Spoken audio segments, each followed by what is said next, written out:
सबसे बड़ा पुण्य। एक राजा बहुत बड़ा प्रजापालक था। वो हमेशा प्रजा के हित में प्रयत्नशील रहता था। वह इतना कर्मठ था कि अपना सुख, ऐशो आराम सब छोड़कर सारा समय जन कल्याण में ही लगा देता था। यहाँ तक कि जो मोक्ष का साधन है, अर्थात भगवत भजन, उसके लिए भी वह समय नहीं निकाल पाता था। एक सुबह राजा वन की तरफ भ्रमण करने के लिए जा रहा था कि उसे एक देव के दर्शन हुए। राजा ने देव को प्रणाम करते हुए उनका अभिनंदन किया और देव के हाथों में एक लंबी चौड़ी पुस्तक देखकर उनसे पूछा, महाराज, आपके हाथ में यह क्या है? देव बोले, राजन, यह हमारा बही खाता है जिसमें सभी भजन करने वालों के नाम हैं। राजा ने निराशायुक्त भाव से कहा, कृपया देखिए तो इस किताब में कहीं मेरा नाम भी है या नहीं।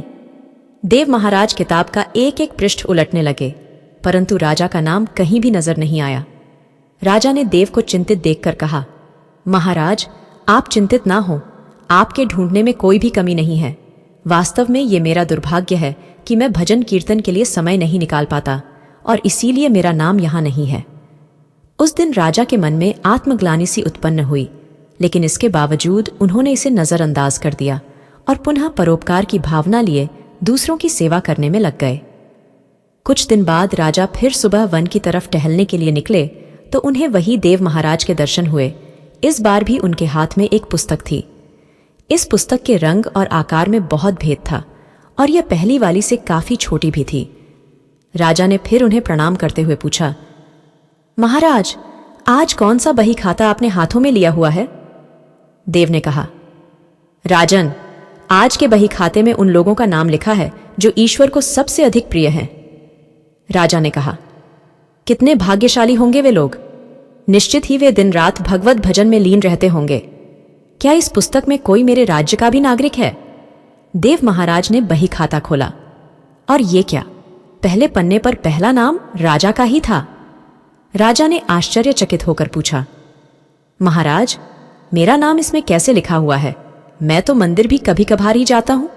देव ने कहा, राजन, इसमें आश्चर्य की क्या बात है? जो लोग निष्काम होकर संसार की सेवा करते हैं, जो लोग संसार के उपकार में अपना जीवन अर्पण करते हैं, जो लोग मुक्ति का लोभ भी त्याग कर प्रभु के निर्बल संतानों की सेवा सहायता में अपना योगदान देते हैं, उन त्यागी महापुरुषों का भजन स्वयं ईश्वर करता है। ऐ राजन, तू मत पछता कि तू पूजा पाठ नहीं करता। लोगों की सेवा कर, तू असल में भगवान की ही पूजा करता है। परोपकार और निःस्वार्थ लोक सेवा किसी भी उपासना से बढ़कर है। देव ने वेदों का उदाहरण देते हुए कहा, कुर्वन्ने वह कर्माणि जिजी विशेषणन समा एवांत्वाप नान्य तो अस्ति व कर्म लिप्यते नरे।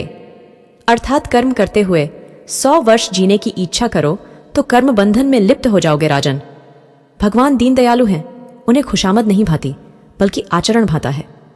सच्ची भक्ति तो यही है कि परोपकार करो, दीन दुखियों का हित साधन करो।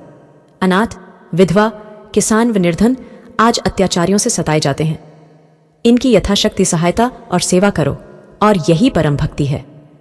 राजा को आज देव के माध्यम से बहुत बड़ा ज्ञान मिल चुका था और अब राजा भी समझ गया कि परोपकार से बड़ा कुछ भी नहीं और जो परोपकार करते हैं वही भगवान के सबसे प्रिय होते हैं। कहानी को अंत तक सुनने के लिए धन्यवाद। कहानी अच्छी लगी हो तो वीडियो को लाइक जरूर कीजिए।